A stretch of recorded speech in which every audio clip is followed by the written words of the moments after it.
Good morning सबाइके। आज के सकाल बेला उठे थेके ब्लगटा शुरू करेছিলাম। आजकेर वेदारटा भीषण अलस टाइपेर छिलो, माने एत मेघला छिलो आजकेर वेदारटा। তোমাদের আমি বাইরে নিয়ে গিয়ে ক্যামেরাটা দেখাচ্ছি। এত মেঘলা ওয়েদার ছিল, বৃষ্টি পড়ছিল, হালকা হালকা শীতও লাগছিল আজকের ওয়েদারে। তারপর দেখো এখানে নিয়ে চলে আসলাম, এখানে এই সুন্দর ফুলগুলো হয়েছিল, একটুখানি ভিডিও করে নিলাম। গরম পড়তে না পড়তেই গন্ধরাজ ফুলগুলো আবার হতে শুরু। আর এইখানে দেখো আকাশটা পুরো মেঘলা হয়ে আছে, আমি তোমাদের দেখাচ্ছি ভালো করে, তোমরা দেখলেই বুঝতে পারবে। ভীষণ মেঘলা হয়েছিল, সকাল থেকে প্রচণ্ড বৃষ্টি হয়েছিল। তারপরে সবকে পড়ানো হয়ে যাওয়ার পর স্টুডেন্টদের ছুটি দিয়ে আমি চলে আসলাম এখানে। ভাই ফুল তুলছে, সেটা একটুখানি ভিডিও করতে। ভাই পুজোর জন্য ফুলগুলো সব তুলে রাখছিল, কারণ বৃষ্টি তখন একটু কমেছিল, আর ও সমস্ত ফুলগুলো তুলেই রাখে সকালবেলা পড়ে উঠে। তারপর আমি ছাদে চলে আসলাম। ছাদে মা ট্যাঙ্কে জল ভরছিল, তো কতটা ফুলফিল হয়েছে সেটা দেখার জন্য আমি ছাদে চলে আসলাম। তো ছাতা নিতে হয়েছিল, কারণ কি হালকা হালকা বৃষ্টি পড়ছিল তখন, কারণ কি এই বৃষ্টিতে ভিজলে আবার শরীর খারাপ লাগবে, তাই একটুখানি ছাতা নিয়েই যেতে হয়েছিল। তারপর আমি ঘরে চলে আসলাম। ঘরে এসে যা যা আগের দিনে জামা কাপড়গুলো ছিল সেগুলো মা বলেছিল ঘরে একটুখানি মেলে দিতে, কারণ আজকে জামা কাপড় কাচাগুলো না হলে আবার দেবে কোথায়। তো সেই জন্যই আমি কি করেছিলাম, ঘরে এখানটা ভালো করে পরিষ্কার করে আগে মুছে নিয়েছিলাম।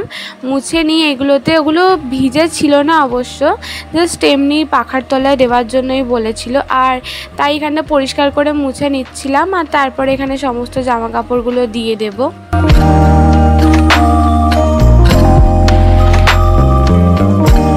তারপর জানি না জামা কাপড়গুলো দিতে দিতেই হঠাৎ করে দেখি কারেন্ট চলে গিয়েছে।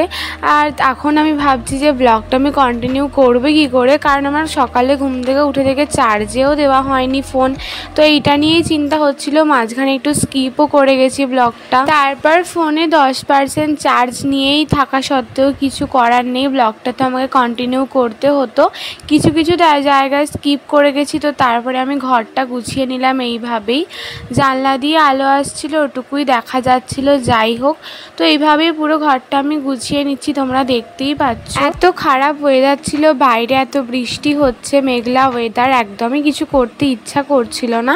তো যাই হোক, ভালো করে ঘরটার গুছিয়ে নেওয়ার পর এই যে দেখো ভাইয়ের যেহেতু ছুটি আছে আজকে, প্রচণ্ড বিরক্ত করছিল আমাকে। খুব সুন্দর একটা ড্রয়িং করেছিল, আমি সেটা একটুখানি তোমাদের দেখিয়ে দিলাম। আমি বসেছিলাম, আমাকে ড্রয়িংটাও দেখাতে এলো। স্নান করে পায়ে ব্যথা হচ্ছিল বলে একটুখানি বসে নিয়েছিলাম। তারপরে চুল থেকে জলটা একটু ছাড়িয়ে যাওয়ার পর আমি এখানে চুলগুলো একটু আঁচড়ে নিলাম পরিষ্কার করে।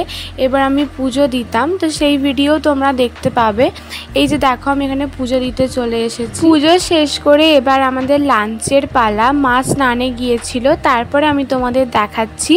আজকে রান্না হয়েছিল আলু ভাজা, ডাল আর পোস্ত, তো দেখতেই পাচ্ছ তোমরা। আর রান্নার ভিডিওর কাজগুলো আজকে আমি দেখাতে পারিনি, কারণ আমার বললাম প্রথমেই যে আমার একদম চার্জ ছিল না ফোনের। তারপর ঘুম থেকে উঠে দেখি সন্ধে হয়ে গিয়েছে, আর তখনও বৃষ্টি পড়ে যাচ্ছিল, তখনও ওয়েদারটা খুবই খারাপ হয়েছিল।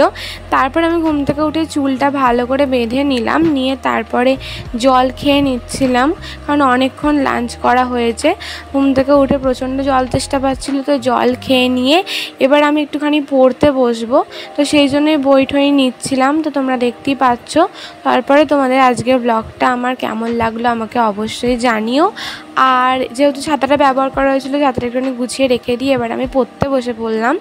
আর আমাকে অবশ্যই কমেন্ট করে জানিও কিন্তু আজকের ব্লগটা কেমন লেগেছে। পড়া কমপ্লিট হয়ে যাওয়ার পর আমি একটুখানি চুল বেনি করতে বসে পড়েছিলাম, কারণ রাত্রে ঘুমানোর আগে ভালো করে চুলটা আঁচড়ে নিয়ে চুলটা এইভাবে টাইট করে বেঁধে ঘুমালে চুলের পক্ষেও ভালো, আর ঘুমালে চুলটা এরকম এলোমেলোও হয়ে যায় না।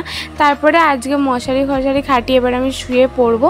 তো আজকের ব্লগটা এতটাই রইলো, কেমন লাগলো তোমরা জানিও। সবাইকে গুড নাইট, টাটা।